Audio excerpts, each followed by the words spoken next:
This is Gary Butterfield. This is Cole Ross. And this is Monster in My Podcast. These are centaurs. There's a monster in my podcast. Oh, to be a beautiful horseman, galloping the plain. Yeah, they're. I wonder if we can get Jenny Plodna on so she can tell us if centaurs are around for girls to masturbate to. Like the way that like horse stories are. Like, is this the best of both worlds? Yeah, that's a reference to an episode of Adric Suffering where she said that if you read like a book about like horses for little girls, that is a euphemism for a big strong man.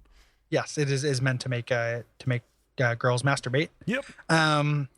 Centaurs, I wonder if that's similar. I know that the thing I had the most experience with in centaurs is reading the early Xanth books, which I think I've talked about how terrible those are before. That'd be bad, especially from the masturbation angle. Yeah, there are male centaurs who like are there so the ladies can find them attractive and the male characters can get jealous. Then there are lady centaurs that have huge breasts, so guys can like grab their tits as they have to jump across chasms. It happens a lot in there. Yeah. Which is a real bummer. But when I think of centaurs, there was some kind of commercial, maybe let's say 10 years back, that had it was like a fast food commercial or something like that. It had a very like a ripped dude and some kind of convincing is the wrong word, but very thorough CGI to make him look to make him appear to be a centaur.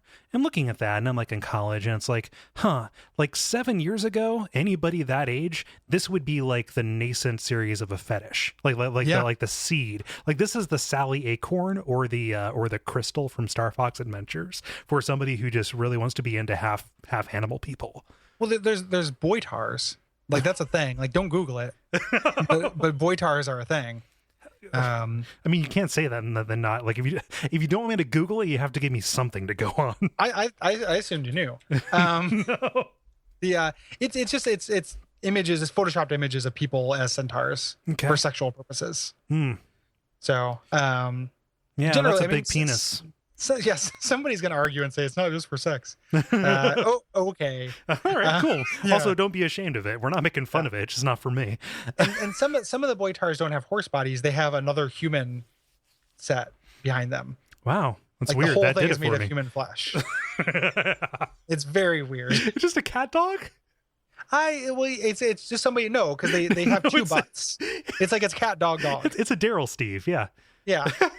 It's very, very strange. This is up on my page right now. Wow, there's a really great drawing of a muscular guy in a bathtub where his dick is like really inflated and floating on the water. How did he get in the bathtub?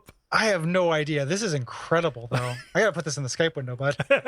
you gotta see this dick. Oh, yeah. Put it in Slack because I can't see it. It's on another screen. Yeah, I want to have this committed so you can refer back to it, I guess. The pin it for me, please. It's like, oh no, I put it in announcements. Announcement, time to party. Speaking of party, I'll let this sink in for you a little bit. But kidding? Is the picture What's the deal with his pecs? Yeah, what is going on with those nipples too? Like these very veiny, and he has these like very pointy nipples, but his penis is like enlarged to the point of excruciating looking pain. Yeah, it looks like he should have like stretch marks around the base of the shaft. Yeah, this is really, and his pubic hair from his stomach is like tendriling over it. Like, yeah, that's not like a happy trail. That is that's like a happy fire trail hose. Of tears. Yeah. He sticks the landing and makes that phrase fun again. Yeah. Our national nightmare is over. I've redeemed it. Speaking of knowing how to party, centaurs are known to get rowdy and get protective of their young and drunk and angry. And there's a lot of just how they just don't like humans. Like there's this whole etiquette section of this where they're like, if faced with a human, they'll politely ask them to leave. If faced with a gnome, they'll tolerate them. But if faced with an elf, they'll welcome them in. Yeah. And then creatures like trolls and orcs are attacked on sight. Just like but dragons will cause them to leave. Like, what is this?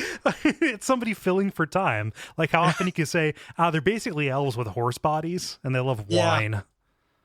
They hate, there's no point in this where it says like, whether they'll let you ride them, which that's the question everyone's asking, right? Like in a worst case scenario, can I, do this? Can I like use this guy as a car? That seems like an indignity. I would have to wonder though, could you break a centaur?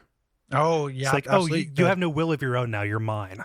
You could totally like Ramsey Bolton this guy and break him. I was thinking about that like when because I tried to think of adventure hooks when I read these. Oh, of course. And that's what I was thinking about is like, you have your villain of your campaign, he rides a centaur, and it's just like this broken slave, and then eventually the player characters can like find some way to make him redeem himself. Yeah, or he goes full arcade Ganon. Yeah. Something. Yeah. Or the centaur kills himself. But you could tame the stallion. I'm sure. Oh, you just have to when you pick a centaur, you really don't want a project. Like, accept him for who he is. Yeah. Yeah. Man, I never thought about it, but like he would just totally drop like boulders of horse shit, wouldn't he? I was thinking of and that'd be real weird because you could look him in the eye and just be like, "How is that going?" I say that to Roars all the time, but I never get an answer. But this guy can answer. Okay. Brought to you by our backers at patreon.com/duckfeed.tv.